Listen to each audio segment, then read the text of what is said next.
It is so ironic. I lost my studio twice, lost literally everything. And then a combination of having done great work before, but also being tremendously lucky about right time, right place, and then being able to pivot the entire company. Now we're better off than we could have ever been. We don't have any investors, no publishers. We do what we want. We still have the same team. So from the core team, nobody was fired. Everybody stuck with us, so can't be that bad. Rockfish Games. Brought in a few new talents. They loved it. All right. So, Michael Schade, welcome to the Creative Collaboration Podcast. Thanks for having me. Absolutely. I think we should start with, if you could tell us a little bit about your background, perhaps, how you got into the industry and how that led up to what you're doing now. Yeah. How much time do we have? So, much to what? Well, I'm running my own studio now for 30 years, and has been a long tour, a lot of detours. I met my co-founder Christian Gorat at university. We studied machine engineering. So actually, I wanted to join BMW to work on their racing engines, and well, apparently that didn't plan out. And so then we bumped into 3D computer graphics, working on SGI back in the 90s. And I was so fascinated that you could do this on your PC in the really late 90s. And then I got sidetracked. We started our first studio that was about architecture visualization. So basically, we took 3D tools to build something in the computer. And then it helped architects and people who developed the project to set it off before it's actually being built. And we did this for about 10 years, became one of the leading studios in Germany. In the end, we were using game engines to do this in real time, because then obviously you can go wherever you want, change materials and whatnot. And that really was the entry point for us into gaming, because at some point I sat next to the CEO of Exit Games. Exit Games, also based in Hamburg, Germany. They did a multiplayer platform so you can play mobile games over the mobile network. So that was in the early 2000s. And I was in the next and so what do you do? Say, well, we do 3D animations and whatnot. And he had this deal with Sony Ericsson. So Swedish company, right? Swedish Japanese company. Yeah. And so after this meeting, he gave me a call. So can you also do 3D Java games? And then we haven't done a 3D Java game, so I kind of covered the telephone and asked one of our interns, "Hey, so Hans Christian, you had Java in your uni?" And he said, "Yeah. Have you ever done a game?" "No. You want to do a game?" "Yep, sure." And I said, "Yeah, it's cool. Of course we could do this. So really fake it until you make it." Sure. And so we got that deal. And that was our first game that we did a few things prior, but this was really the first one that people saw in the public. And it was for BMW, it was a brand game. It was preloaded on the Sony Ericsson devices. And we had to work with a technology, a 3D API coming from Japan. And the big standard was the JSR 184 from Nokia. Nokia was involved back in the day. But we were one of the few studios using this Japanese API. And it was pretty much like making a PlayStation 1 game. So just Z buffer or Z poly sorting. There wasn't even a Z buffer in there. And we did a great job. Sony Ericsson really liked our work. The other 3D mobile game worldwide was Ridge Racer from Namco. And they liked our game better, Sony Ericsson. So I can say that after these many, apparently, because they got us. And the Sony Ericsson Germany had a big marketing budget, and they said, "Well, come on over. We want to talk about the next game." So, "Oh, that's exciting. That's awesome." And I had prepared one game. So there was a bit like open world-ish running in the city. And I mean, back then, we're talking about 350, 512 kilobytes. So the games were really, really small. So I came there, pitched it. They liked it, and then said, "Yeah, this is cool." So we take the first level. So the game is going to be preloaded, and then you can upsell to Vodafone, T-Mobile, and yada yada. So the marketing problem was already solved because it was about to be preloaded. And then she said, "Well, but I also need a game for T-Mobile, German Telecom. They're very technical. But what else can you do?" And said, "Well," and she said, "What's the most challenging genre?" I was like, "Well, probably first-person shooter." And she said, "Can you do that?" And luckily, my creative director played around with this mass capture engine, and they could read mocap data. And we had some mocap data, and it was pure coincidence. So he took a robot, the robot was walking around like pew, pew, pew, pew, pew, like this, so very simple. And I showed that to her, and she's, oh, this is great. I like that.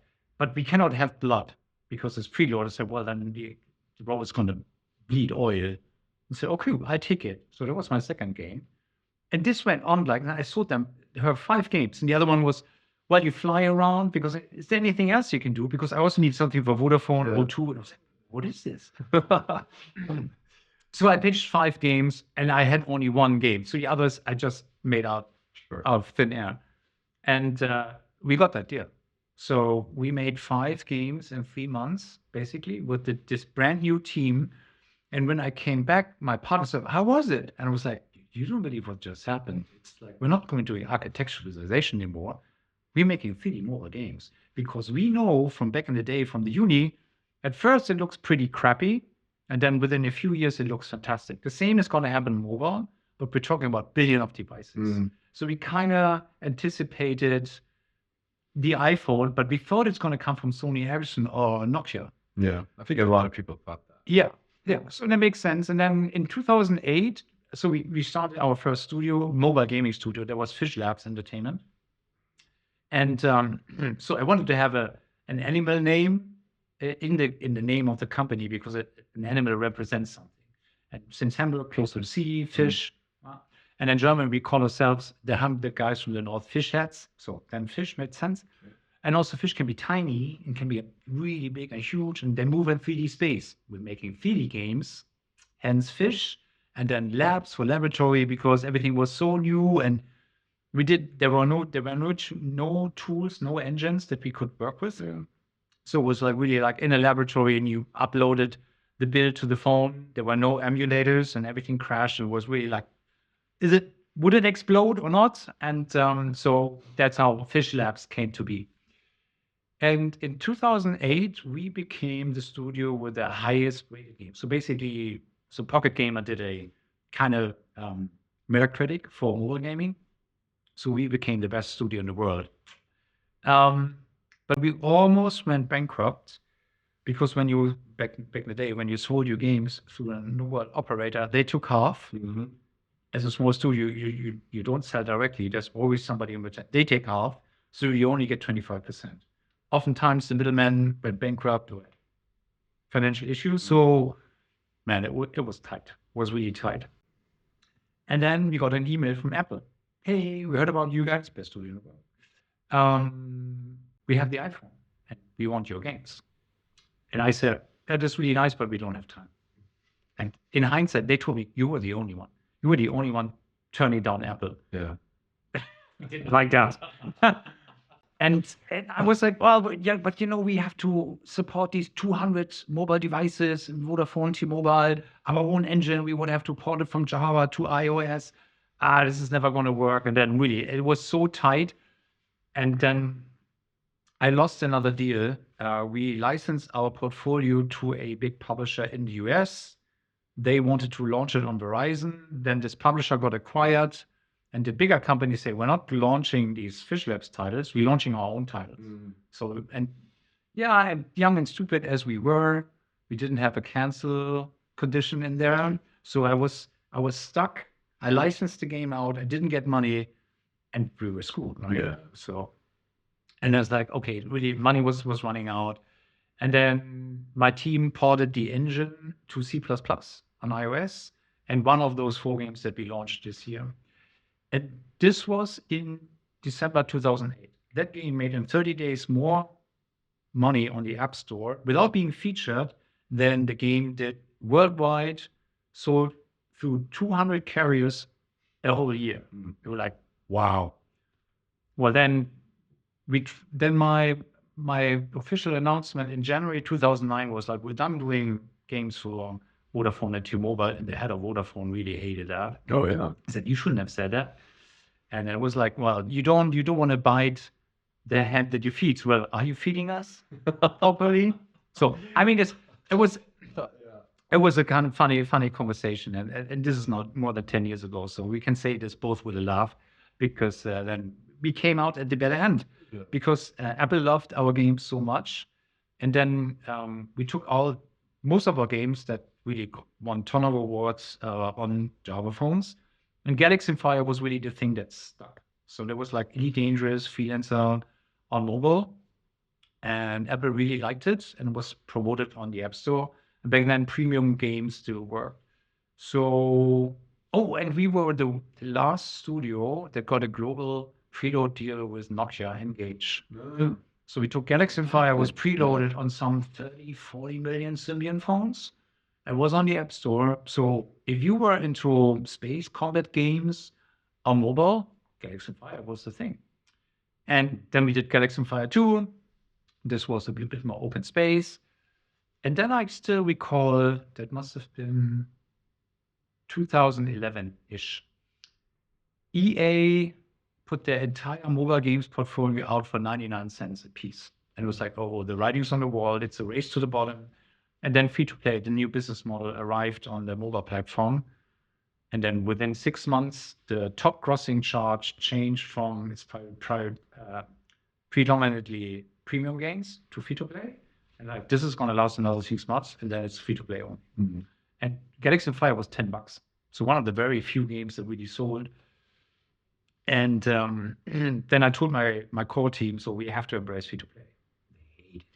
So they're like, no, this is pure evil, no way. And I get it, right? So, and then in Hamburg, Germany, there were a lot of big studios being very successful free-to-play games on mobile and on browser games. And we built a second team. And with the money that we made over the years on iOS, we managed to start with a second project, so Galaxy Fire, and there was you have to conquer planets, and there was Asyncronous. So a very simple free-to-play game, but very pretty.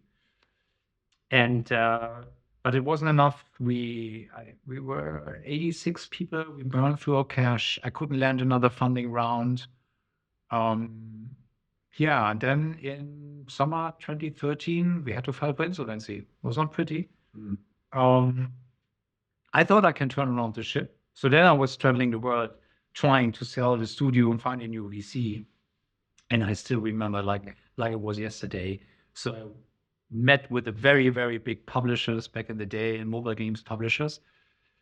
And they said, so Michael, how much money do you think this free-to-play mobile game of yours, it looks pretty, one of the best that we've seen so far, is going to make in the first month?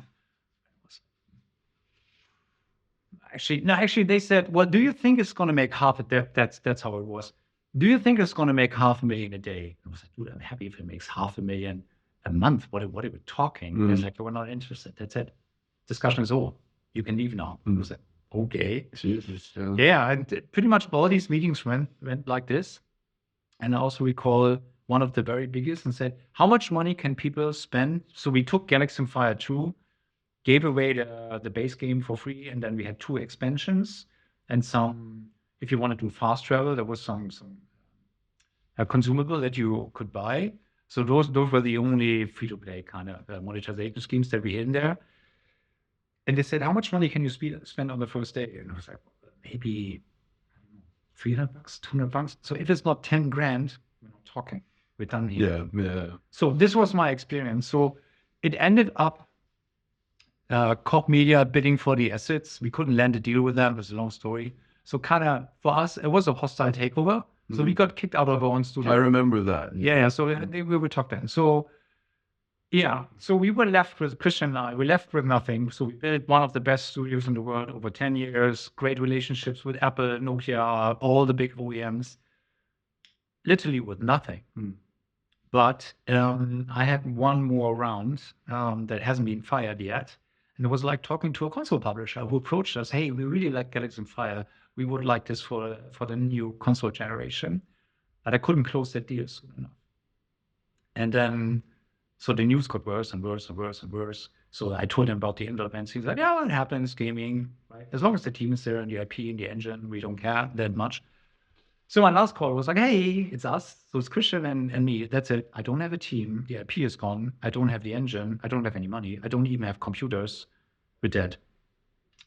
Typically, the call ends then quite abruptly. Sure, yeah. But I said, but if you still want a space combat game for the new console generation, there's no other team that's better in the world that could do this. And I meant it.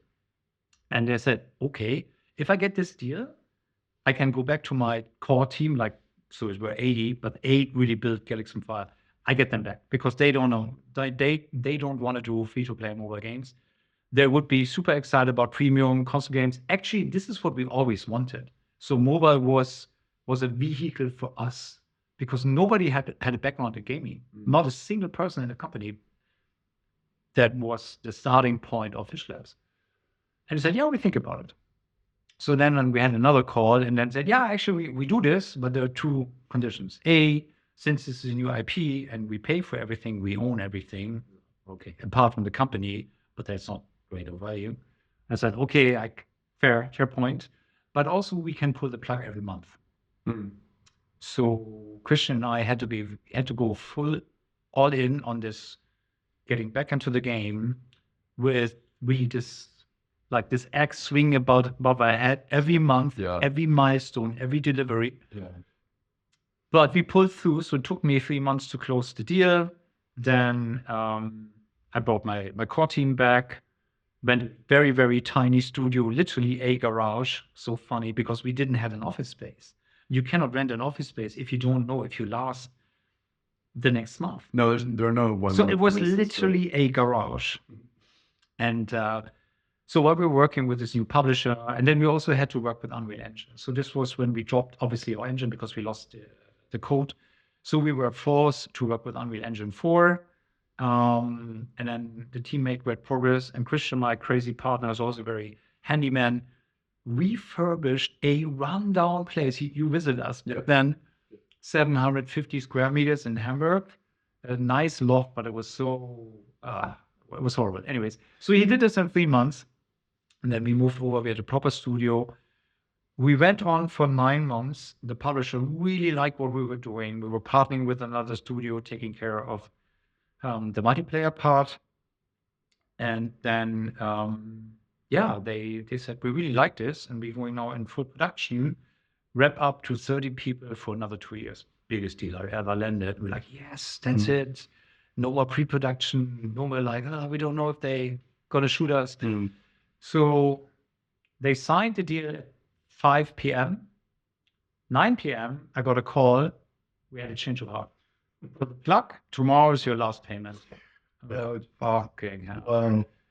And it was like, how do I tell my mother? How do I tell Christian and his wife and his kids? And it was like, at the same time, it's like, that's our chance. That's our opportunity. Because if you do work for hire, especially if you do a very niche genre, you're in limbo. Because if there's not another deal after the deal has ended, you're dead.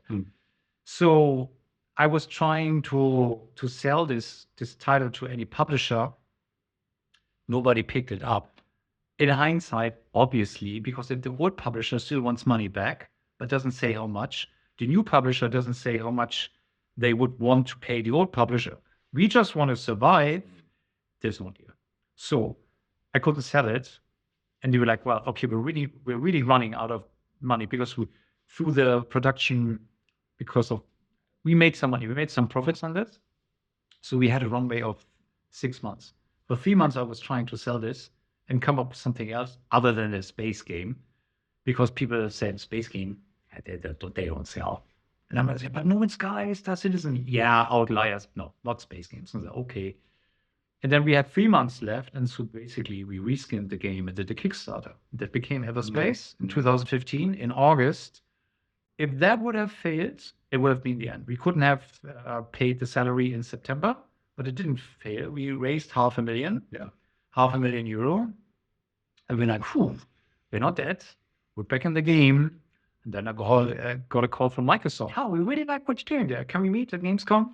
So we met. They liked it. So it was Everspace 2 was a linear roguelike space shooter, like FTL meets Freelancer.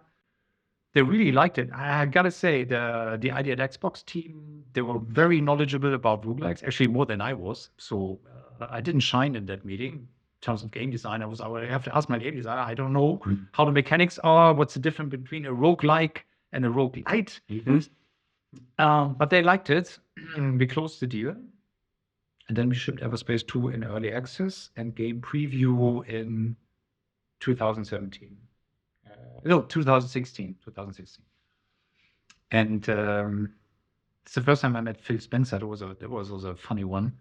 So we were at the GDC 2017, and the ID Xbox team had had like 20 titles set up at a different venue. So we had a really nice space with a big screen. So like one of the prime places. And everybody said, "Oh, Phil is coming, Phil is coming." Everybody got excited. And since we came from mobile, I didn't know who Phil Spencer was. Yeah. So I was like, Phil Weymouth, my business management partner, Microsoft, he's a nice guy. Cool that everybody's so excited. And then Phil Spencer showed up next to me. "Hi, I'm Phil." I'm like, "Hi, Michael." I had no clue who he was. And then he asked, "So what are you doing?" And I'm like, "Playing Everspace." And I played around. And then he's like, "Can I give it a try?" And I handed over the controller, knowing it was the first implementation of gameplay controls. And they weren't great. Were very loose. And he barely could hit the things. So it's kind of hard aiming. I was like, "Yeah, I know." I also told the team I would like to have this like in Titanfall where you can change how the analog input is measured, like it's like this or this. And he said, "Yeah, on Titanfall," and we're talking game dev, high-end stuff. And I said, "Man, you really know game dev. What are you doing at Microsoft?" And he was laughing his fist, but some laugh, having the best time. Said, "I'm head of Xbox." And I'm just like, yeah. So that was that was really fun. Yeah. And at this point, you're Rockfish, right? Yes. We rebranded, and the idea was, this is not the end. We're unbreakable, and then also the Rockstar thing, and then still keeping the fish. So I came up with the Rockfish. Chip on your shoulder with. Yeah, exactly. Yeah, do this, and So that was 2017. Yeah, and then in 2018, there was full release of Everspace 1. Already had a great early access. Didn't know anybody involved, by the way. So that was my biggest concern. I don't know anybody. I knew the right people at Apple and Sony and Nokia and Samsung and whatnot, but not in the PC and console space. Apparently, I didn't know who Phil Spencer was. Apparently.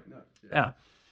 And then, we submitted Everspace on Steam. Back then, there was Greenlight was still a thing. With 20,000 votes, and 95% were positive. So I think that did something to a certain degree. Then the Kickstarter helped. Then we had our wish list. I think we had 33,000 wish lists. Not that many. Wasn't it great? But it became number one within early access for a day. Sold 30,000 copies. And we're like, "Ooh, this is nice. This is sweet at $30." So this was really good, and everybody was celebrating. Then we did an early access, had a couple updates, launched in 1.0 about 9 months later, and then we got the carousel. Didn't know anybody. So just by the back end, the metrics, the KPIs, the wonders of Valve happened, and we were on the carousel, like, woohoo, celebrating. Sold another 40,000 copies. And then I got my first email from a Valve representative. "Hey, great launch with Everspace, fantastic early access. You've been one of the platinum graduates. That's the 12th best you can be within a certain year. And yes, you're still in cooldown, but how about we put you up in the summer sale, 20% off?" And I was like, I guess yes is the right answer. So I said yes. Had another great beat. And then from then on, it was really like beat after beat after beat after beat. Built a great relationship with Valve. Microsoft loved us, brought Everspace to PlayStation in 2018. Got some exposure, also made our money there, was great.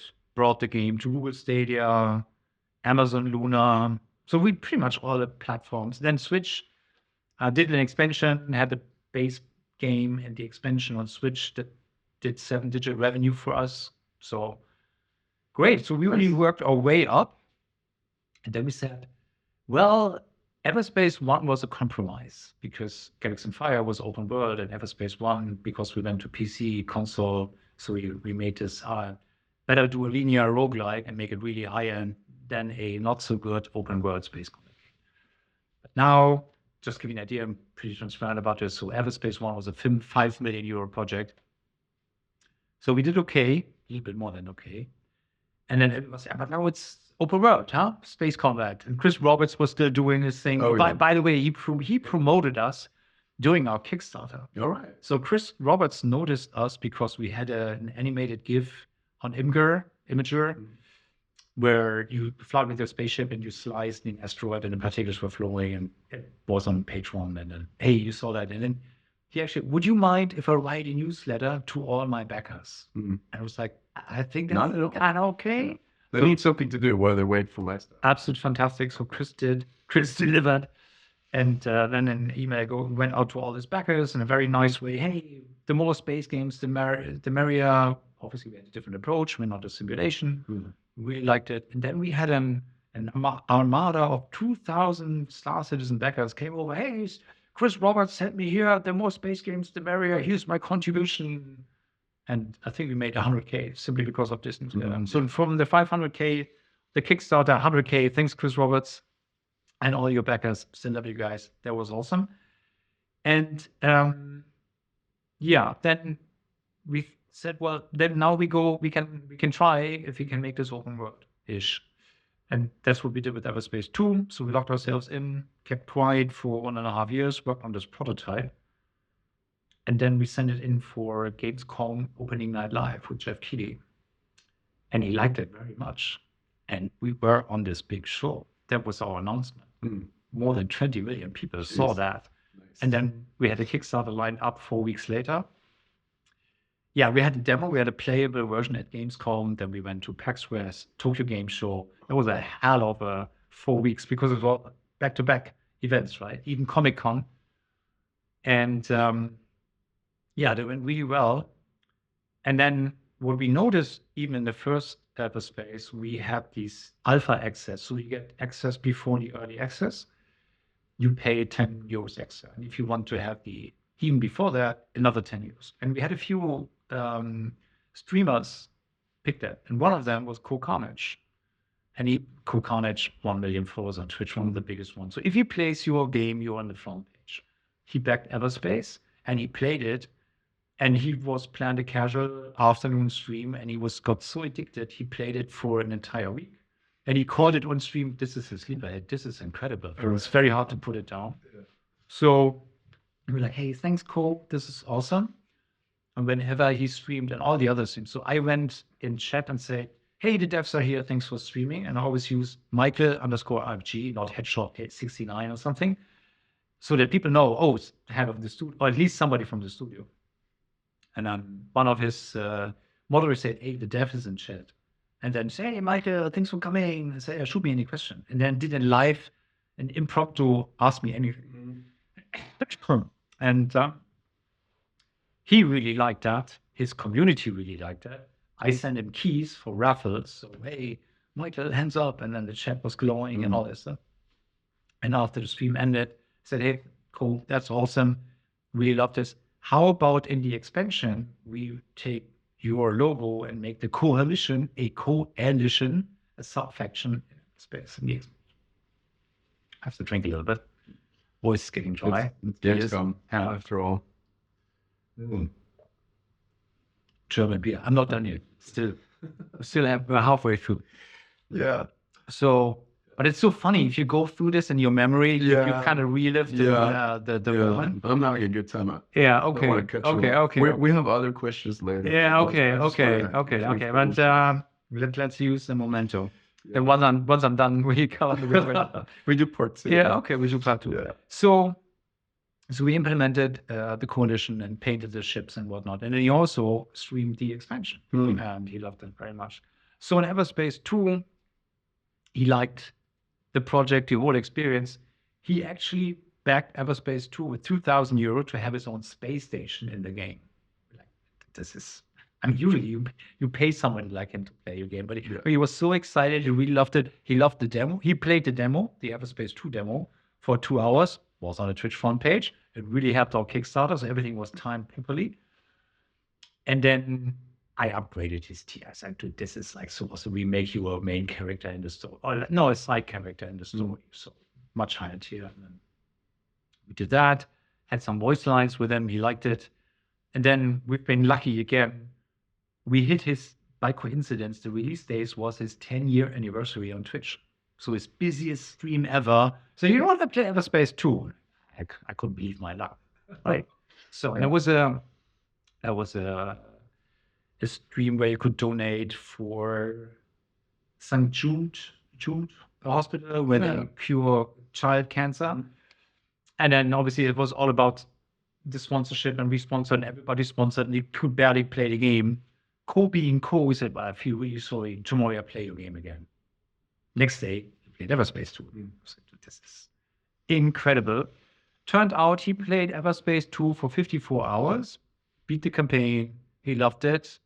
We provided him keys, and then he could say, well, if you love the game, support the channel, you can buy the key here.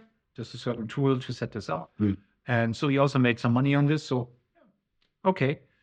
And then we had a fantastic early access. And it was January 2021, right after Cyberpunk had not such a stellar launch. So there was a lot of people, oh, where are the good games? And then we came out. And again, because we had this alpha and closed beta prior to the early access, again, we launched with 93% positive reviews. And then we were on the front page for 8 days. Wow. We had 88 million impressions on Steam for the launch week. It was insane. Yeah. And made for us a lot of money. Still peanuts for the big guys, but for us, for a small team, it was tremendous. We stayed in early access for a little bit over 2 years, had made 6 major updates, and it became a really big game. So 50 hours if you do the campaign, the side missions, some challenges. If you want to beat the entire game, 100 hours plus for $50. Yeah. And then we had another stellar 1.0 release. Then we got an early access takeover, or like you're leaving early access, you get a takeover. Oh, and Steam sent 800,000 emails to everybody who owned Everspace 1. We didn't ask for this. They were like, okay, this makes sense. Yeah. And then it blew up. And I think we launched with 288,000 wish lists in combination with 800,000 from Steam, sent it to Everspace 1. Yeah. So, and then Microsoft came along and said, we really want to have this in Game Pass. So I got a really sweet deal with Microsoft for Game Pass. 800,000 Xbox players downloaded it. I actually played it. 800,000 unique players. 500,000 the first month, so that was big. Mm-hmm. And then we made a couple of free updates, made 2 major expansions. We got a government grant from the German government, which is a fantastic program. So thanks again to German taxpayers. Thanks much. Dearly, I mean it. And now we're sitting here at Gamescom. I wear a suit because I just met with the government again. So they say there's going to be more money. It's like, awesome. So it is so ironic. I lost my studio twice, lost literally everything. And then a combination of having done great work before, but also being tremendously lucky about right time, right place, and then being able to pivot the entire company. Now we're better off than we could have ever been. We don't have any investors, no publishers. We do what we want. We still have the same team. Mm-hmm. So from the core team, nobody was fired. Everybody stuck with us, so can't be that bad. Brought in a few new talents. They loved it. I make sure that I don't let them stand in the way. And I just say, make a game that I also like, because otherwise I couldn't sell it. Mm-hmm. And every now and I play a lot of Destiny. I have 1,500 hours in Destiny. So the more Destiny, the better for me. And ironically, this is the last time, the closing part. My team pitched Everspace 2 as freelancer meets Diablo. And I hated the idea. Oh, Diablo, the looter shooter thing, this is so super hard. And I remember the butcher butchered me so heavily Diablo 1. And I was like, no, come on, that's not my thing. And the Destiny 2 was added in the PS Plus catalog back in 2019. I tried it, and since then I'm like, this is what they mean by a looter shooter. So, and there was the same case with Everspace 1, the idea of making a roguelike. I hated the idea. Mm-hmm. And then what did I play to get the kick was roguelike. Anyway, it doesn't matter. There was one of the roguelike games. This is what they mean. So it always takes me to play this one game that I really like, and then this is what my team already saw, right? So and then and to a certain degree, with the next title, it's kind of similar. So they come up with a few ideas like, I don't know, but then they were right twice. So I give them the benefit of the doubt, and we're working on a prototype now for only 2 months, and this is already awesome. I can't share anything yet, but no, it's kind of awesome. I'm not gonna dig in. Yeah. Okay. When that becomes a more official thing, you can come back and talk about it if you want. But all right, so that's my story in a nutshell. It's super interesting. Thank you. And I'll just move over to part 2, where I ask you tricky questions. Not really, but so how would you describe your own role in the sort of creative process of making these games? My creative role, I have a strong opinion about anything. And then typically it's like, if I say to my team, I want to have a red planet, they're like, red planet, my ass. But then I have to go to the community. See, they also ask for red planet, and there's a chance a red planet goes into the game. It's not that bad. It got better. So they listen. Since I started playing Destiny so much, they listen. They have a more open mind when I come up with suggestions. Typically say, how many people work with Bungie? So yeah, I know, but we don't have to reinvent the wheel. Look what they did here. That's cool. Just make it fit for space flying, right? And but your title is CEO. Yeah, CEO. Yeah, CEO. My job. So my job is like I think I have the best role in the world. I can sell. I have to sell. Have the privilege of selling the great, fantastic games that our team creates. You don't have double roles. You're not like CEO, creative director. No. We have Uwe. Uwe is our creative director. You know him? I do. Yeah, he's a full-blown architect. He joined us in 2000 in our first studio. We were acquired to build something like Second Life before Second Life happened. And I thought we need an architect for that to make it look cool. And Uwe was one of the first who did some computer-aided design in 3D as well. Very creative, also very technical, and we got along. And he actually dropped a very promising international career as an architect with the Danish architect studio.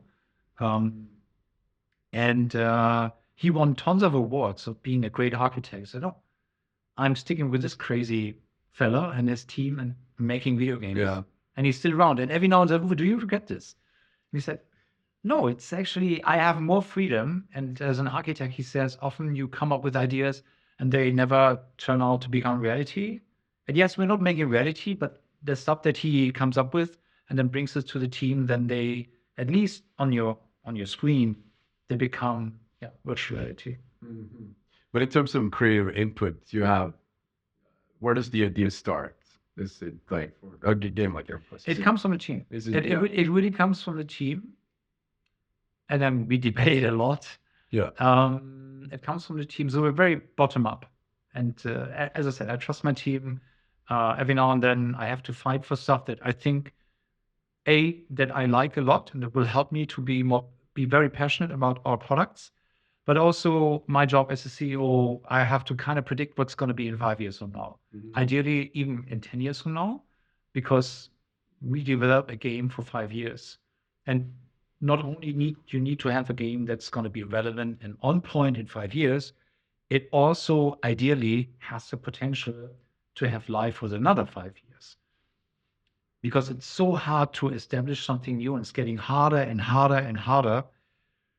So you rather want something that you can build upon. And I think with Everspace, we achieved that. So now my role is, whatever we're making, it has to fit the upcoming business models. So we can talk a little bit about premium, free-to-play, and something in between. And to prepare our team and make them understand that it's not just about making a great game. You also need to make sure that whoever loves your game, they have more opportunities to go deeper. Say, yeah, I want this cosmetic. I want this extra star system, starship, whatever it might be. Because this old method, you create a game, you sell it once, and you're done, and then you move on to the next one, or even extension.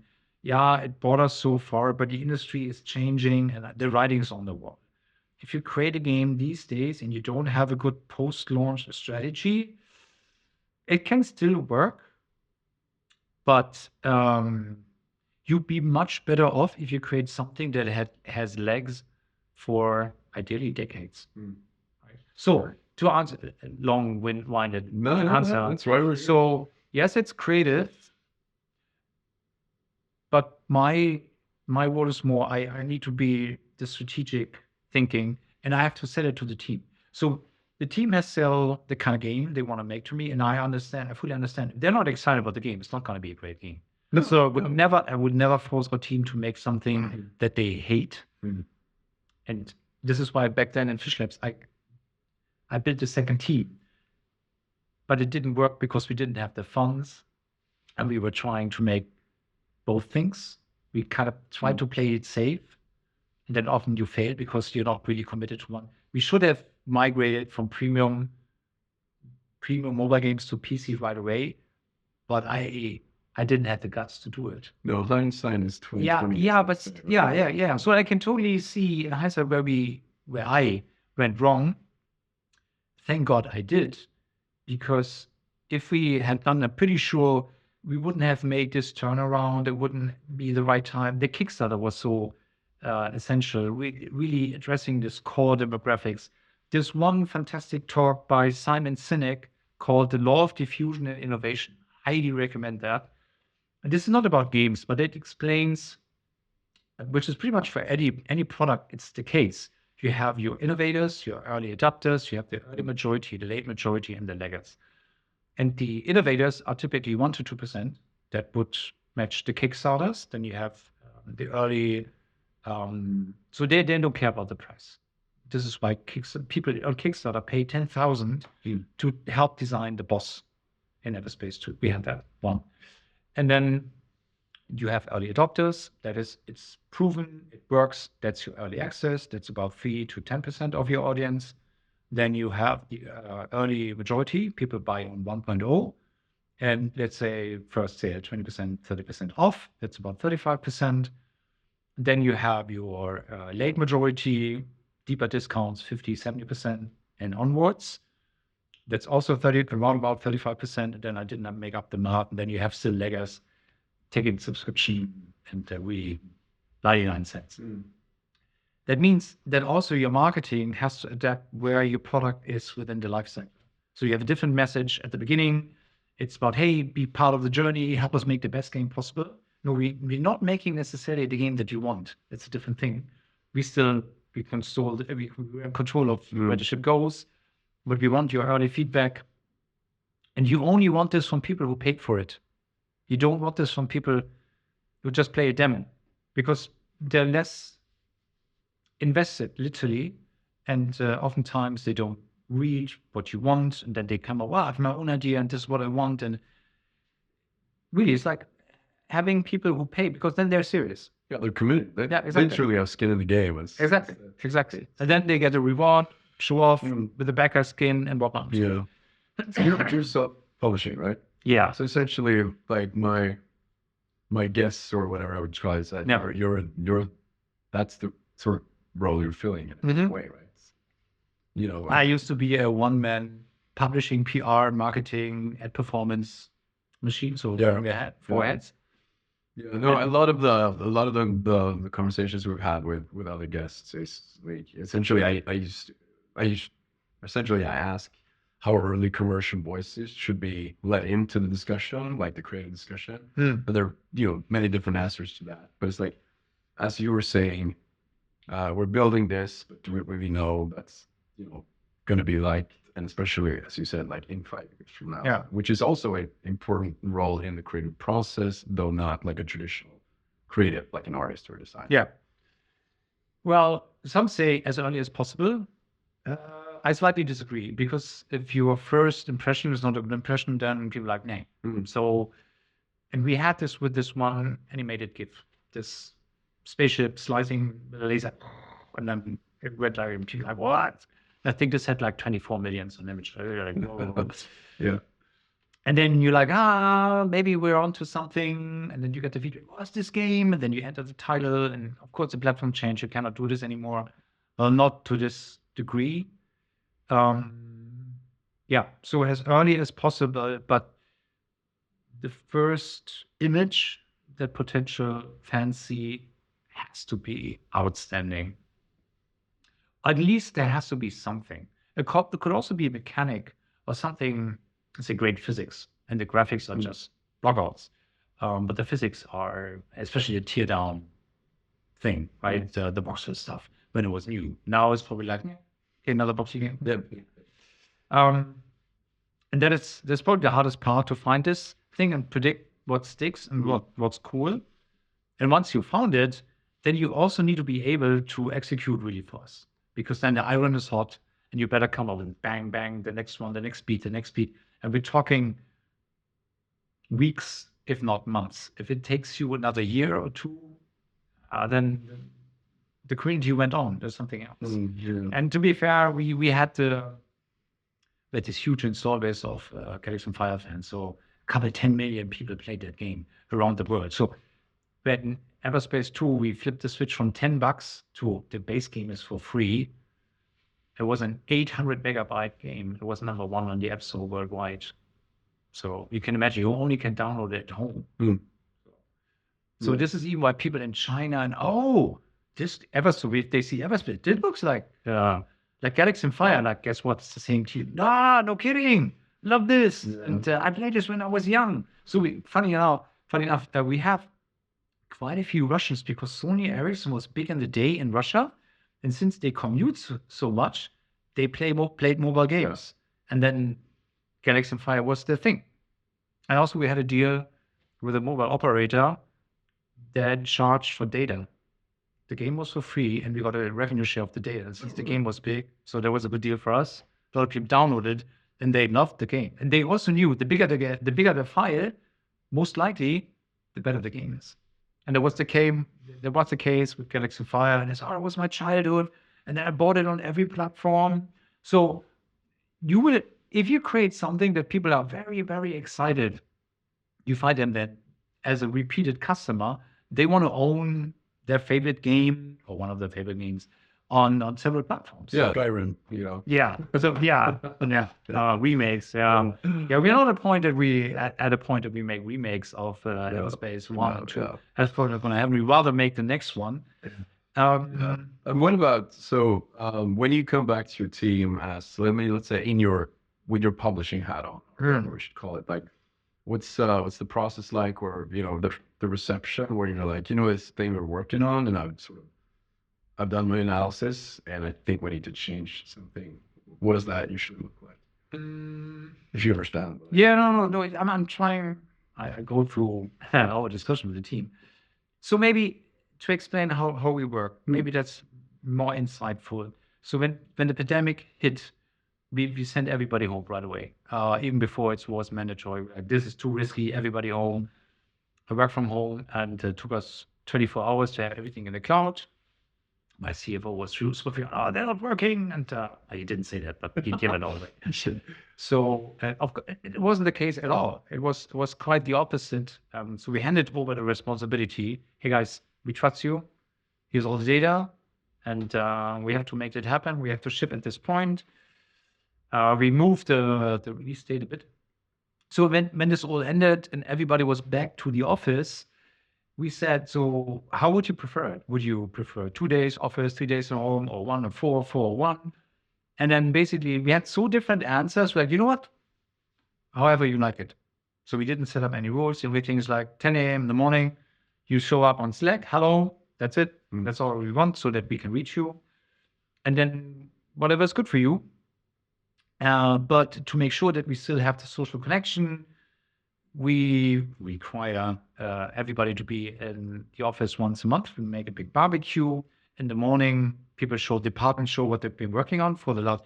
Basically, as if you work with a publisher, you show what you did in the last 4 weeks, and then it always ends me giving a round of what I did. So what marketing did, campaigns that we ran, the sales, every platform, every product on the dollar, how much money do we make in comparison to the previous year? So everybody gets the trajectory. Are we in trouble or not? Do we have to change things? So we really, I don't want to say empowering is not the right word. We made everybody capable to understand where the studio stands. And by that, everybody becomes a little bit entrepreneurish in the sense, oh, if it takes too long, I make 10 spaceships, there might be a problem. So people start thinking even more about, oh, how can I create more spaceships or star systems, whatever, fit it in. That are great, but we have more of that. I spend less time on this. And this is why we have this back and forth. And that works really well. And then it also makes you feel everybody is in the same boat, like quite literally. And it's not marketing versus production. And then I always say, whatever you have, I take it and I try to make something out of it. And let's say for Gamescom here today, I said, whatever you have, make a quick video. Even if it's just blog out, I like to share where we're at with our partners and also talking to the German government, working on prototype. And yeah, they did some awesome stuff. I show it around behind the curtain, and then I immediately give them feedback. What's the partner reaction? And they love it. So I think what's very motivating beyond making a great game is that they see the impact of their work, of their efforts on the business situation of the studio. And at the same time, it also means, can we keep everybody on board? Can we raise salaries? So I'm very transparent about the cost structure. And then most recently, I shared to them, so by the way, 90% of all our spending is to people. So the internal and the external. 90% of the cost is for you guys. And I think it's also the right way to do it. But then they understand, okay, then we better make sure this is the best, the very best and most effective. So again, very long answer. And this really took 2 decades to get there to this point. And I can't even say, there are a few moments, the Kickstarters, obviously, especially the first one, because that was a make or break situation. Then before that, the team jumping ship, trusting Christian and myself that we can land this publishing deal and make the move from mobile to console and PC. I think these were the pinnacles. And then also with Uwe, so he was the one who quit the previous studio, even though I hadn't had the deal. He was like, I don't want to do this, and I'm working with you guys. And if you have people following you, even if you filed for insolvency and trusting in your vision, the next thing, man, this is so bonding. And then more people join, and then even people who joined who weren't there, they hear about the story, and then, this is a family. I want to be part of this. Then you also treat those people well, and then it tickles down. Right. And that's good. So essentially, let's say if you have, let's say notes, or it's like you for some reason think that we need to change this, and it might be something that the team has worked on for a while. It could be mechanic, or it could be the art style, or whatever. They will take it to heart because there's trust, but they also know like what you do and why you do it. Why do we need to do this? I even share, so I run all our social media campaigns myself. I don't do this in an agency because I want to be in control and turn the knobs myself. And if a campaign doesn't perform, I want to pull the plug right away and say to Christian, my CFO, don't you worry, we didn't spend that money. It's not working. I pull the plug right away. Versus if you work with an agency, you typically work on weekly flights. You spend 10, 20, 50K and say, sorry, it didn't work out. Then they turn 5 knobs at the same time. You don't know which one did. No, they're not directly connected. Yeah. So this is my another advice. How to put that right? No, do your own marketing. Yeah, do your own marketing better. Do your own marketing. And there may be great agencies. Don't get me wrong. There may be great agencies. But it's so much better if you understand yourself how these marketing channels work and you are in control. You can try out new things. And then to give you an example, our YouTube campaign. So we spent a couple $100K on YouTube until I think we spent 7-digit on YouTube over the years. And then I already targeted just space games. And then if I go for reach, we have a cost per view of 5 cents. And then I was onboarded by a program from Google. Then you have to commit to spend a certain amount of money, couple 10K typically. And they walked me through the backend because the backend is so complicated. But I knew what I want. So as always, it's better it's good to know what you want. So I knew what I wanted. And then I could ask the guy on the Google side, this is what I want. Where are the buttons and whatnot? And then they walked me through it. And then so through back and forth and trying this, and really on a daily basis, I came down from 5 cents, which is already really good, to 1 cent. Oh. So right now I'm targeting space games and vehicle sci-fi combat. So I'm also targeting Titanfall, Armored Core 6, and so on.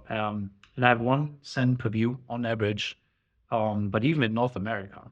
So every time I share this with people, like, what? Can you run more campaigns? Like, no, I'm just doing this for ourselves. You just and it's it gives you the control. You optimize this, gives you better understanding. And the Google partner said, you're the only one of my clients doing this. So the majority is just running the campaigns, hand it over, and that's it. And I think this is the difference if you as a founder do this, because you really know I'm responsible for everything. Things hit at the end of the day, it's my fault, always. Yeah. So, and I know, since coming from, I don't have a marketing background, but I really like this idea of marketing, selling your great product to as many people as possible in the most effective way. So I'm always min-maxing. Listen, you're always min-maxing, sign bet, best loot. And for me, marketing is the same thing. It's also a game. It's also min-maxing. So I really enjoy this. So I handle, if I start a new campaign, I have to set up manually 144 campaigns. And each campaign takes several entries, copy paste. Yeah. And after the day, I'm done. But this is how I brought this down. Right. And then I share this with the team. So they understand that I make sure whatever they create, as many people for as little as money, people see this. And this is why we're so much a team. So this is why I don't think we have this, what you often hear is like, oh, marketing versus production. And we don't have this at all. And also if the team says, so I recall we brought a producer in who came from another studio. Another nice story if you want. We didn't even have this position open. So, hey, I'm Casper, also do. Hey, Casper. And he knows his story. So. So he came out charming as he is, very competent, and said, yeah, I really like your stuff. And I saw your Kickstarter campaigns and I like the way you market your games. This is why I want to work. And besides you making a great product, this is why I want to join your studio. I was like, that's interesting. So he was looking much more at our studio, what we do, how we do it. And I really like that. And he was charming, competent, saying, yeah, you have a job. You can stop talking after 5 minutes and you're hired. And but he kept on going, pitching himself. It was really nice, very funny. We can still have a laugh about this. And our team didn't want to have a producer/project manager at all. They hated it. Probably most teams hate this because they think that many people have this perception, oh, somebody's controlling what we're doing. No, actually, a great producer helps you to be better organized, focusing, setting prioritize. And then Casper said one thing. I think this made the flip for me. He said, I consider myself being the interface between the team and the management. And when in doubt, I'm pro team. I said, yeah, the job. I like the term servant leader when it comes to producer. Yeah. So it was awesome. And now we couldn't even imagine that Casper is not around and he does the ship. So all the barbecues, hey, then Casper welcomes everybody. What's the program? I see this. Awesome. Yeah. This dude wants really to join the team and the team is happy. And maybe there's one more thing. We're very, very picky about who joins the team. It's qualification first and then passion for the genre. And we never work with recruiters. We just don't work with recruiters. Because if somebody doesn't know us in the space combat scene, then they're not excited about space games. Yeah. Right. And then they're probably not a good fit. Yeah. So you don't want to hire someone that hasn't played your games. Yeah. And you don't want to go for mercenaries because it shows that we have the loyalty for our team. At the same time, I don't want to say expect, but hope for loyalty towards us. And it shows that our core team have the loyalty to stay with us. And then again, this creates the trust. And we never fire people because their job ended. We never. So this whole ramping up, we just don't do this. We find a new thing for them to do. It could even be, oh, we don't have anything for you right now. Try something new. So within your space, try some new technique, come up with new ideas, and let us know what you came up at the next RFG barbecue. And I had this coincidence with Moritz, our concept artist, and Alex, our animator, and they came up with a new way to do in-game cutscenes and mix it with concept art. And it looks absolutely fantastic. Everybody loved it. And there was not on a to-do checklist, this is the next big thing. And I liked it so much. I said, yeah, not just I, but everyone said, this is the way how we do it in the future. And yeah, I can understand that some people, especially these days, are really concerned about, oh, if things go well, then I lose my job. And sometimes there are factors that are out of your control. But as long, I see again, this is like if you don't have VCs, publishers and whatnot, and if you don't bite off more than you can chew, you don't have to let people go. Yeah. Right. No, I think there's definitely a difference between, let's say, the US and how Europeans look at this stuff. But I think you dial it down further, of course. I think one thing you said is super interesting. Like you don't have these like intra-department issues. Like no. So I think that's interesting. And I think that's what we talk about a lot on this podcast. And I guess that's where the term like creative collaboration comes from, right? Yeah. Just like how do you view that? Or can you elaborate? Yeah, I mean, we do have rules because at some point people want to have a role assigned, but you have to put it somewhere. But basically, to give you an example, all our programmers are also doing game design to a certain degree. Is that true? Yeah, everybody. Even our technical director, when he does AI stuff, then he comes up with ideas. Instead of the game design, oh, I want an AI that does this, now execute. Yeah. He comes up with ideas. It's a back and forth. Our gameplay programmers, at the same time, they're game designers. Our lead tech artist is also a combat designer and does the blue thing and comes up with new, all the subclasses and the classes in Everspace too. The supers, even the weapons. He designs weapons, but he's also technical artist. Why? Because he's awesome at it. Yeah. And so we don't have these verticals. And if somebody's great at something, let them do it. And this is another thing. Never make somebody, yeah, I said this as a team, but it also goes down to the individual level. Never force anybody to do something that they not. Sometimes you have to make people do stuff that they're not passionate about, but it's make them understand it's important, then they do it, but also for a certain time, then take it away from them. Or find somebody who's passionate about that thing. But if you try to make people do stuff that they really hate, like changing a business model, not being convinced, it's not gonna fly. No. It's never gonna fly.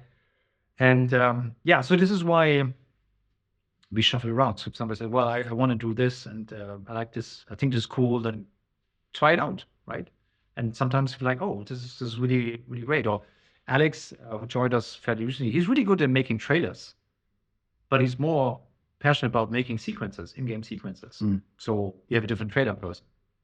But if it's tight and we need some trailer, Alex will do it, probably. But you have somebody else making great trailers. But maybe if she's too busy, then we have Alex as a backup.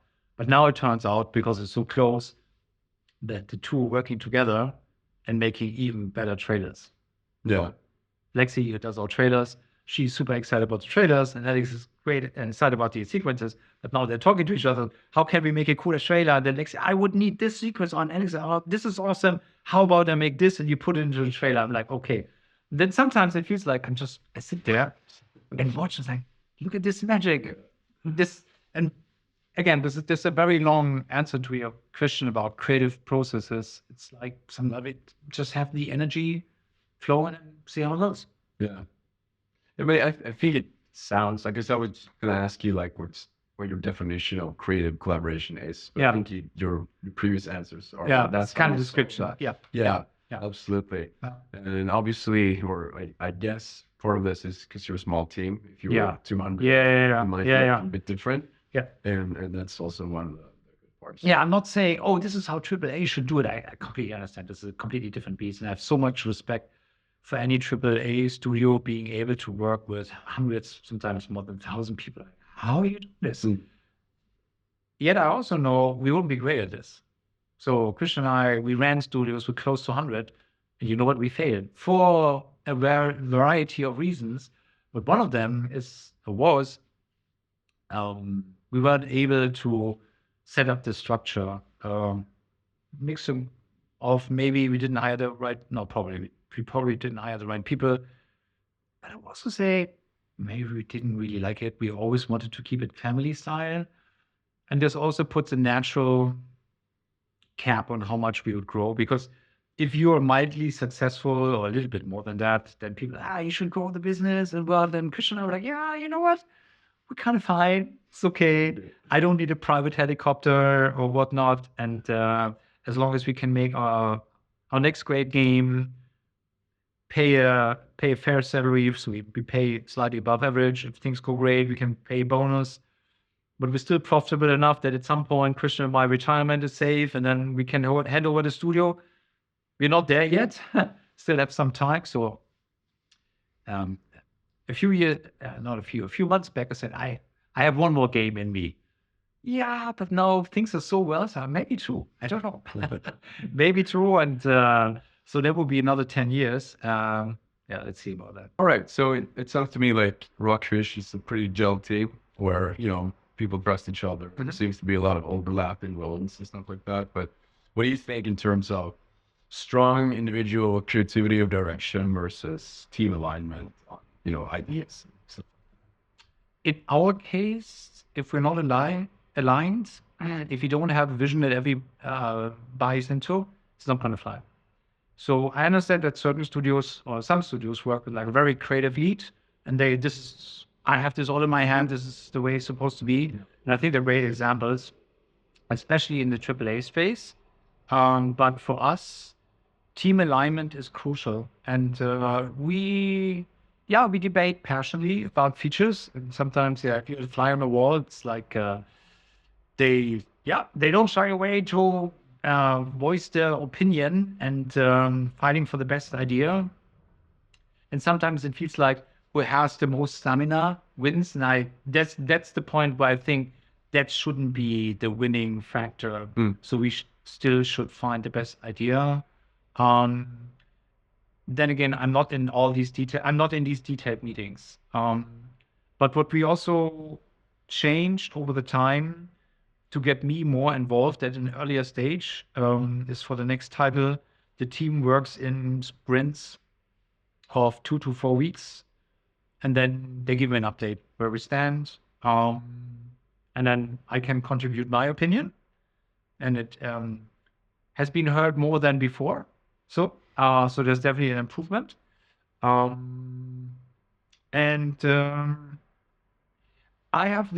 also shared this with the team. I have the impression for our next title, we became much quicker aligned than we were before. So Everspace 1, to be fair, there wasn't much time. So there was sometimes constraints are always good. So you always need to have constraints. Maybe let's do this first.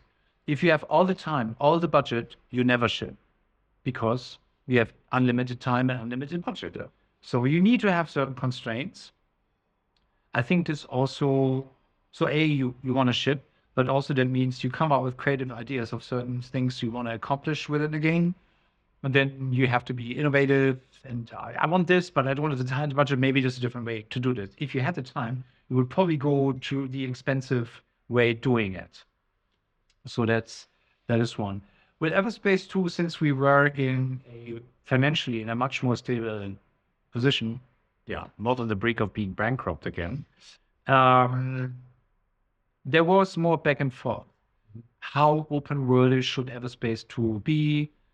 what's the super light travel? Are there going to be events in between? Can you be pulled out? And we tried more things. And it took longer for us to have a vision that for everybody worked. And then even over the course of the production, after leaving pre-production, there were more fights about, I could say fights. You're fighting for your best idea to win. So let's stick with fight. Fights, how we should do this. So in particular, so we have the first star system, this is where the interest, then you go to the second, and then, it should be more open world, it should be more like Breath of the Wild. But then we're like, but then the story, you still have, you gate content because there's a story, that is a campaign. And then it turned out to be a more linear game that some of the team members wanted it to be. On the other hand, we couldn't do it that open worldish because we also had these early access beats, and then we added one system after the other. How you create a campaign that goes through this and is still exciting.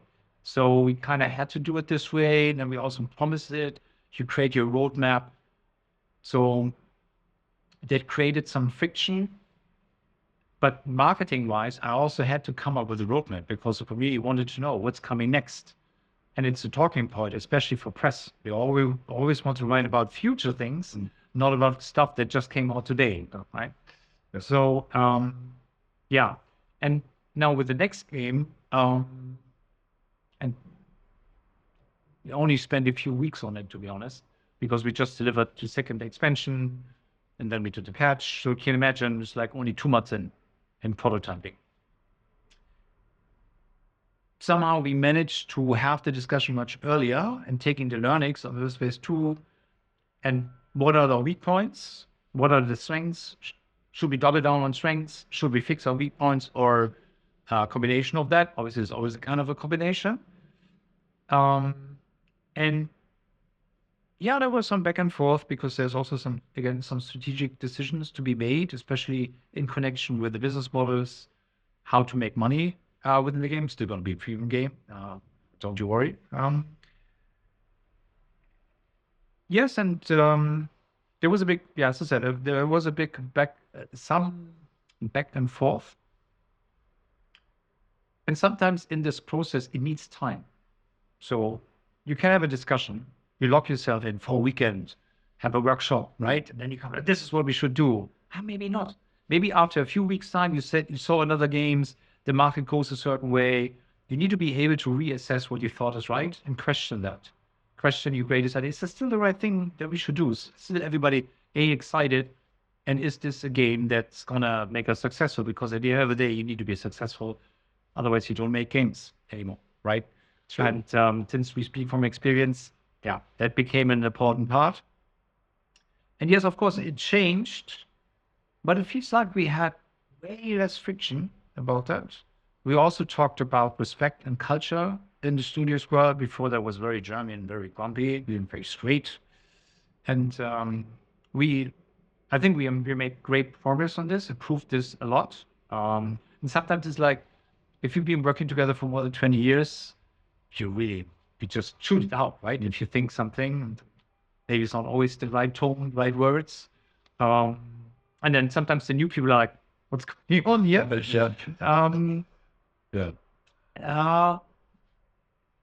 And this is also having new people on the team. I think it's super crucial, not only to find new talents, but it's also have people look at you with a fresh pair of eyes, fresh pair of ears. What's going on? And if they have an irritation, at least it's something you should look into. If you're too long within the same people, maybe you might wander off in the wrong direction. It doesn't have to be, but it could certainly be the case. For us, we hire like 1-2 people a year, so it's very, very moderate. But I always ask, what do you think about this? Does it feel right? Does it right? Any irritations? And even if they say, no, everything is awesome. So is there anything that you think is kind of off and so on? And sometimes that you have to ask once, twice, 3 times, and then sometimes they bring up something. You say, oh, actually, I never thought about this or never saw it this way. You can take action before minor issues become big. Yeah. Because typically, if you have a big problem, it was already there, but just weeks, months, years before, but you didn't take action, or you weren't even willing to look at it. So of course, it's always easier to fix the small problem than fixing a big problem. But it could also be a question of priorities. You see already the small problem. Yeah, we know there is an issue. We have to take care, but this one needs our attention right now. Fair enough. Yeah. Fair game. That makes sense. So reevaluating your vision, your idea, your pitch, especially in the early days, it's natural. So while we're working on the prototype, so the team was asking me, so this prototype, what's the function? We go crazy, we try out shit, and then we throw everything away, or is this going to be the basis for the next game? And how public are we going to be with a prototype? And of course, there's always two hearts beating in my chest. So one was like awesome shit that I can sell. On the other hand, we want to try out new things. So we have to compromise. But so far, what I've seen, we struck a great balance. So we tried out some new tech. It's awesome. Looks great, but it also looks pretty, and I can use it as a marketing tool.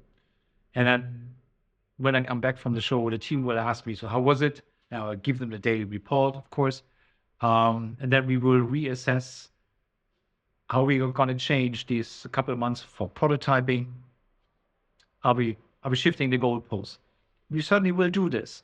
And then my goal is to discuss this and then hear everybody and then make a decision and then sell it. Everybody agrees and then we move on.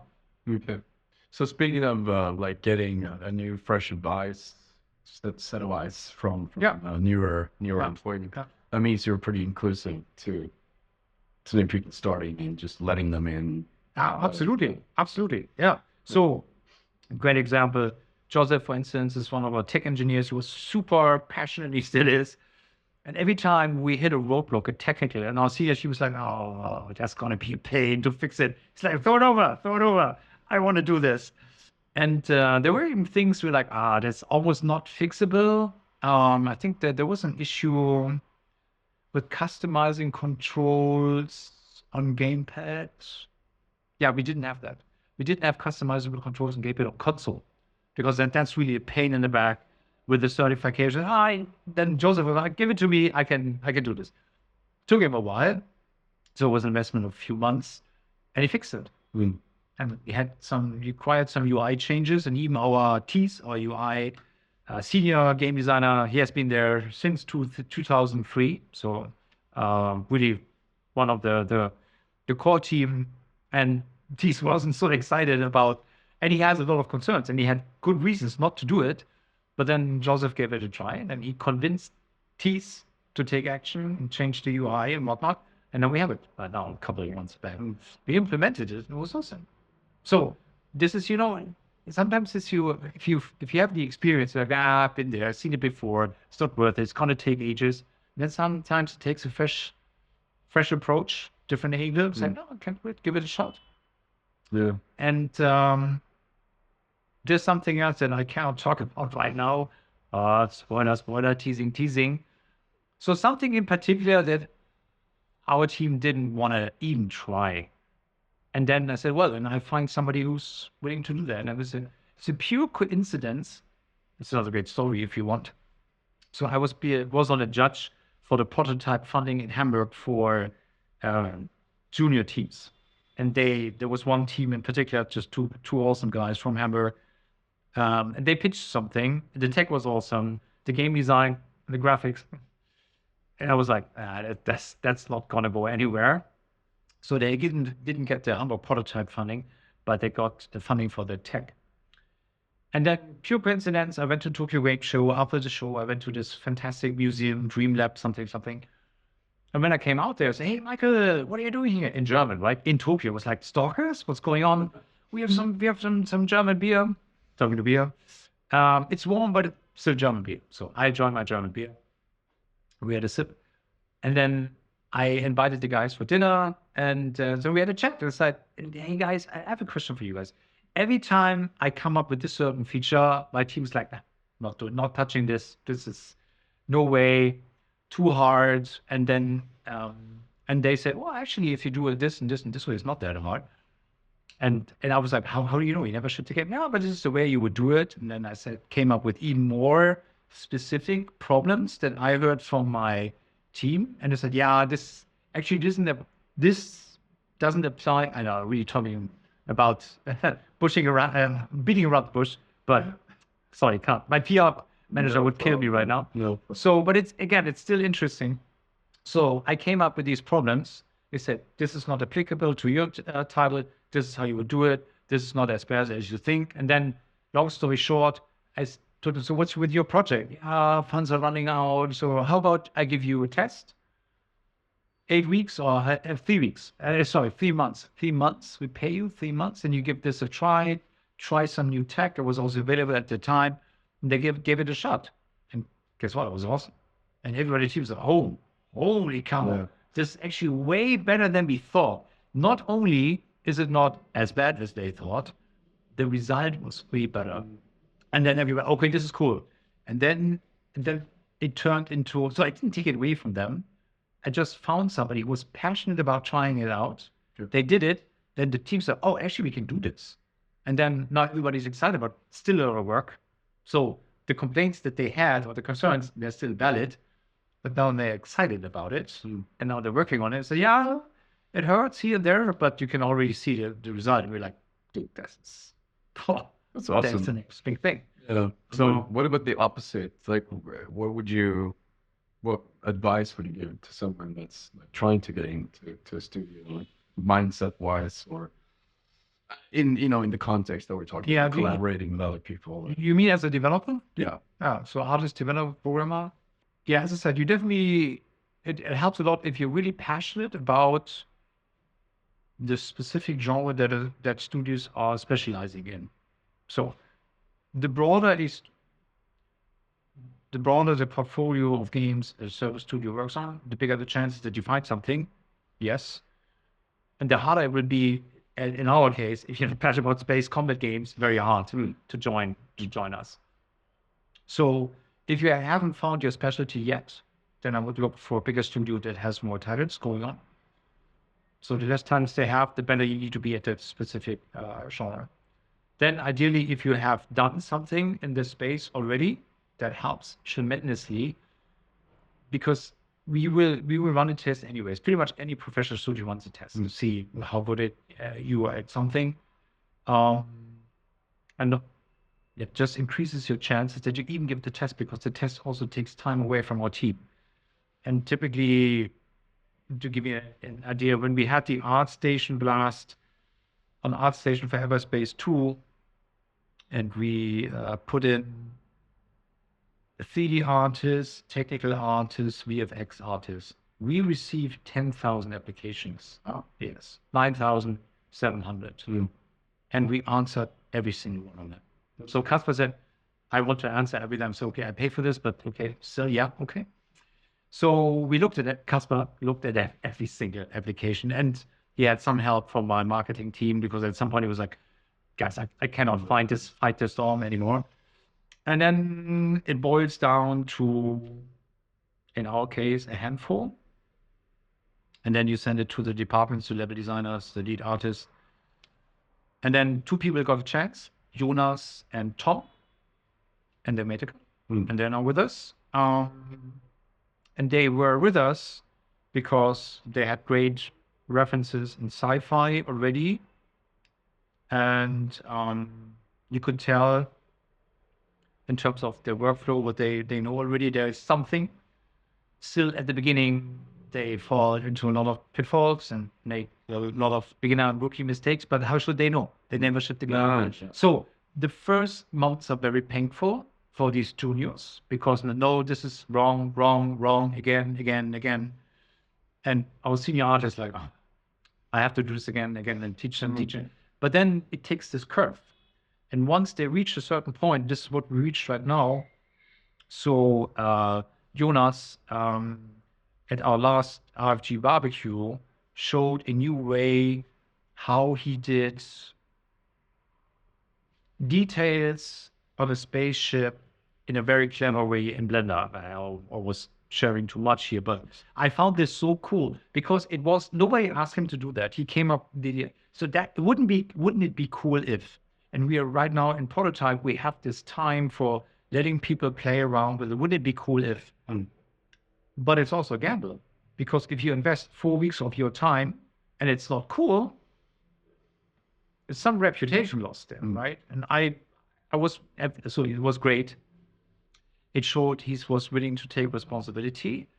It also showed having guts, because he knows there are a lot of senior people looking at this right now. Yeah. So the entire company looks at this, right? So, it was awesome. Yeah. It was cool. So yeah, having these young talents is fantastic. And then you have this feedback loop. And now he's working with Matthias. Matthias did all our playerships, and he's super senior. I mean, he's been with us for 13, 14 years. Even before that, he worked in another studios, very, very senior. And then it triggers him to use these ideas and then take it to the next level, and goes back to the junior. And see, this is then they're always like pushing them up. This is what you want. And again, this brings me back to why it's so fruitful to have junior people. Also, obviously, as a junior, you're not so expensive. So if they fool around for 4 weeks, doesn't hurt the bottom line as much. Yeah, and sometimes not thinking about all the problems that could come along the way makes you free and approaching things. Not set in your ways. Yeah. So, and then on the other hand, the more experienced you are, sometimes, obviously, you know all the tools, you're a master, and then you create something that's so impressive within a very, very short amount of time. And we'll always have this every time people joined our team, and then they watched our core team. So core team means like the people who have been with us 20 years plus. If they stick their heads together just a week, magic happens. How did you do this in 5? It's normal. So this is the normal pace for them already. So then this is why from Christian and my side, it's like, don't change anything. Just keep it running, protect the company, protect the team, that we can do our thing. And if we have to change the course, let them heads up. We have to course correct slightly, 10 degrees, this way, this way, this way. This is why. And then this is how we navigate the seas. Yeah, it's cool. So do you have, apart from the monthly sort of barbecue show and tell, what other rituals, processes, or tools do you rely on for preparation? Yeah, there's the weekly, monthly call. Everybody within this time zone, I have to say. So yeah, within this time zone, we have 30 minutes up to an hour. Everybody's there. Then it's split down into departments: art, level design, narrative, programming. Yep. And then management is Kaspar, producer, Uwe, creative director, Christian, CFO, and myself. We have a lunch, and so we come together and talk about what's going on, things that we need to address. Then in the afternoon, I have my check-in with Lee, our PR director in Canada. Then he has his check-in with Jeremy, who is a French dude living in Tokyo. Again, another time zone. We also check in with Gary, our UK-based community manager. And the other big rituals are RFG Day. It is always the Friday before Gamescom. Then we fly in all the international peeps, and then we have a bigger presentation, what's going on, and more grills, more beers, more mingling. And the other is, so far it's only for the German team, is our Christmas party in December. And so the other yearly event that we have is our Christmas party. And that so far it hasn't been for the internationals, because flying around Christmas is a nightmare. And then also they might have vacation plans. So typically the week before Christmas, we might change that, so have it early in December, then everybody can join, so that we have twice a year everybody can connect. Yeah, I think this pretty much is all that we have. Those are rituals.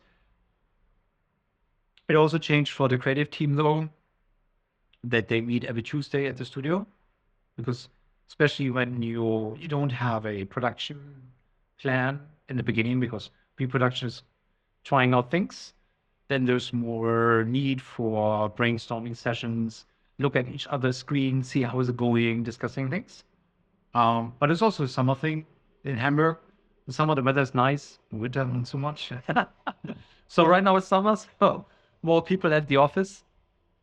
Yeah, but as I said, it's we let the team do their thing because I, I recall when Casper joined us a couple years back, it was before early access in Everspace 2, and he asked me, so what kind of features, content do you want to have in early access? I don't know. He's like, what do you mean?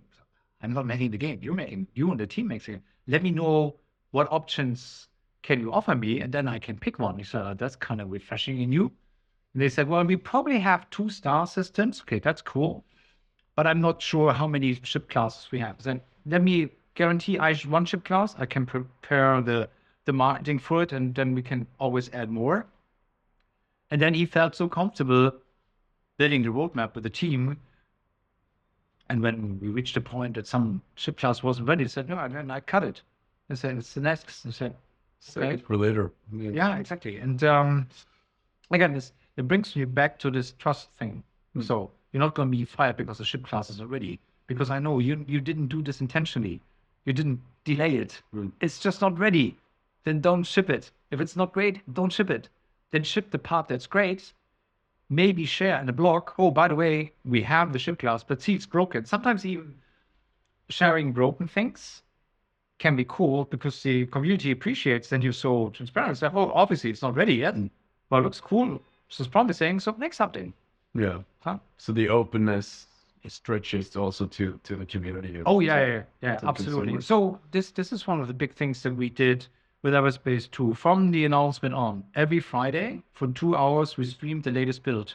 Sometimes it was just cooked hours before. Sometimes not a smoke test. Yeah.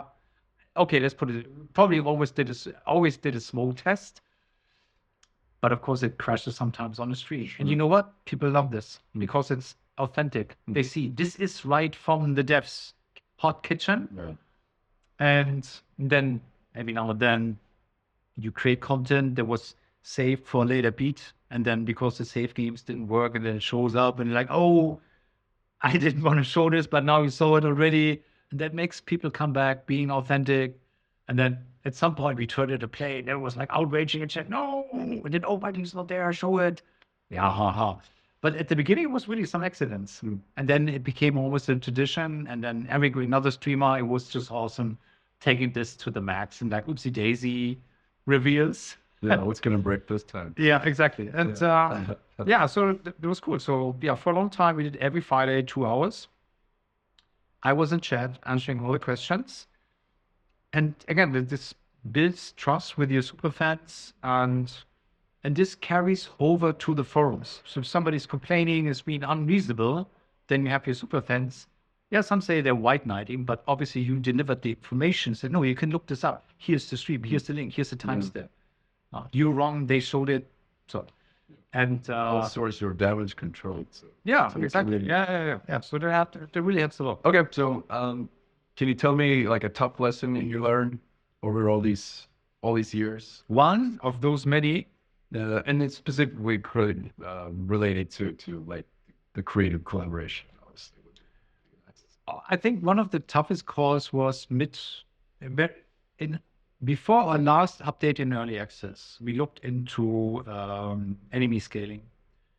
Prior to that, we had an enemy scaling, and the early access crowd, most of them loved it. Some hated it. They wanted the power fantasy. And then we had a big debate, and the studio was divided about that. So how do you make it?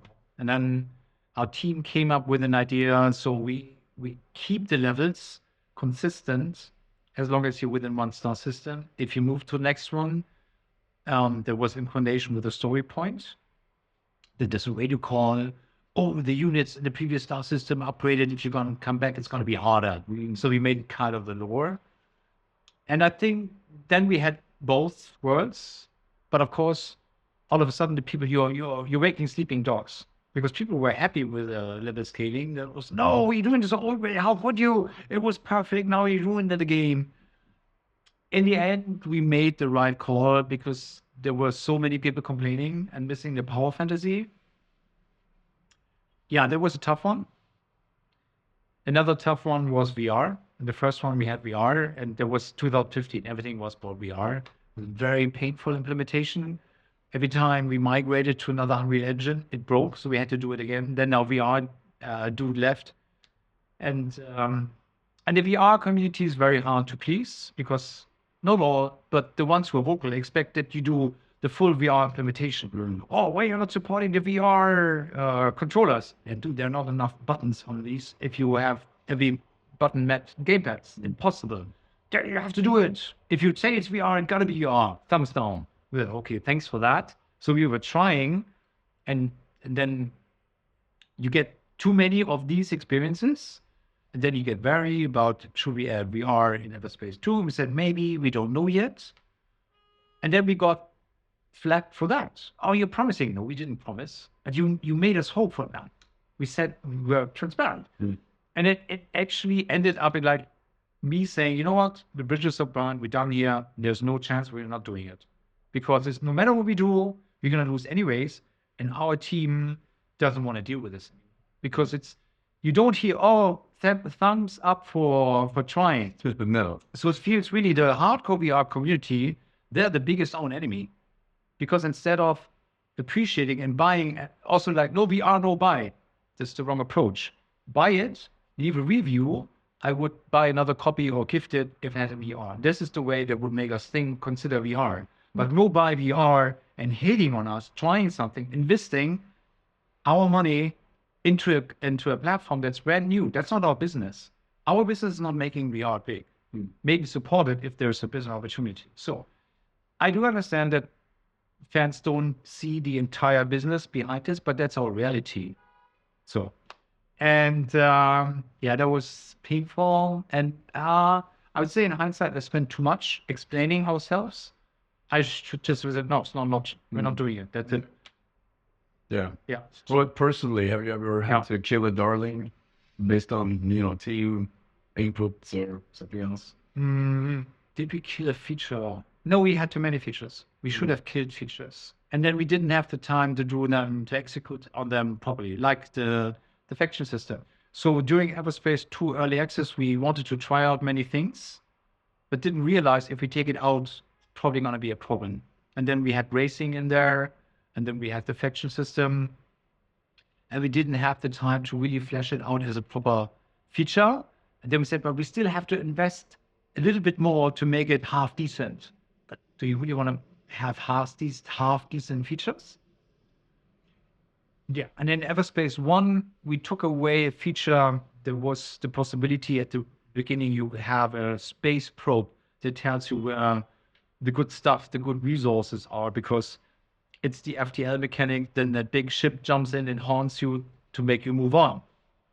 And people got so addicted to this resource scanner, and then we took it away because it was hurting the mechanic. Because then everything is unhidden, and then you just becomes Ubisoft game, like check. Yeah, just go. Yeah, we took it away. So people got so addicted, they hated us. But in the end, it was also we made the right call, and then people agreed it was the right call to make. And then obviously, in early access, you don't have too many players, and you want to make sure that you have the best game possible at one panel. Yeah, cool. Thanks. I think we're approaching the end. I mean, it's Gamescom. I think you have dinner to go to. I want to ask you if you have a name for someone that you'd love to see on the show. It could be more than one as well. Developers, or you mean it could be anyone that you think would be able to tell a good story on film collaboration. Phil Spencer's not around. It's so funny. I can try. Yeah, I know. This because this the second time I saw Phil Spencer at the same event, I went to him, so waited for my time. So I said, Phil Spencer, this time I know who you are. And he was like, well, come again. And then I shared the story, and we had a laugh again. He did buy my own company, so I can. So I gotta say, he's awesome. I really enjoyed my interaction with him, and apparently he did so too. So that was kind of cool. Other than that, I already had a lot of great meetings, and I think what's fantastic. I mean, we go back more than 10 years. Yeah. So this feels more like seeing good old friends. Hey, how you've been, right? Yeah. So I don't have anybody in particular, and but I'm really so cool to see people, how they have been, ups and downs, see people being around. Also, how healthy you are, because if you've been there around, then maybe doing less good or better, and have new stories. No, I love this industry because it's so cool. It's a cool combination of technically very, very challenging, creatively as well, marketing, you have to be spot on, but also then you meet, it's so international, it's global. And then you met so many people from around the globe, different cultures and whatnot. I love it. I wouldn't want to miss it. I really have to make more games. It seems like I'm talking myself into this. You can't get out. But Yeah. if I were to invite someone else, like founder or a producer or a tech artist, Yeah. you know, no problem. Yeah, okay, no, I know. Yeah, but I ran into I only remember his surname. Jason Dussman was the art director of Bungie. I met him at Reboot, I don't know, 2019, fanboying like crazy. Another, probably the game designer of Bungie. I don't know who that is or who's responsible for the gunplay, because I think it's the best in the industry. Right. At least sci-fi shooters. Yeah, Obviously, well, 1,500 hours into. Yeah, so I'm not haven't played all the raids, haven't played all the dungeons. So yeah, I think any of the top creative team from Bungie, that would be. I'll do my best. Yeah, absolutely. And where can people find more about what you do? Rockfishgames.com, very easy. Shoot me an email, Michael@rockfishgames.com, easy. On LinkedIn, sure, check that too. Everspace, I have to think, everspacegame.com is our website, or any of the combination. I'll put all the in the show notes. That's there. Follow our YouTube channels. This is where all the cool trailers are. Then we're on Steam, we're on Xbox, we're on PlayStation. On Nintendo, it's only Everspace 1. Everspace 2 is very heavy. It's not running on Everspace 1. Don't want to make any posts about anything else. Let's see how it goes. Cool. Yeah. This has been a pleasure. Yeah, Thanks, Mike. Thanks, Mel. Thanks a lot. It's great. Thanks.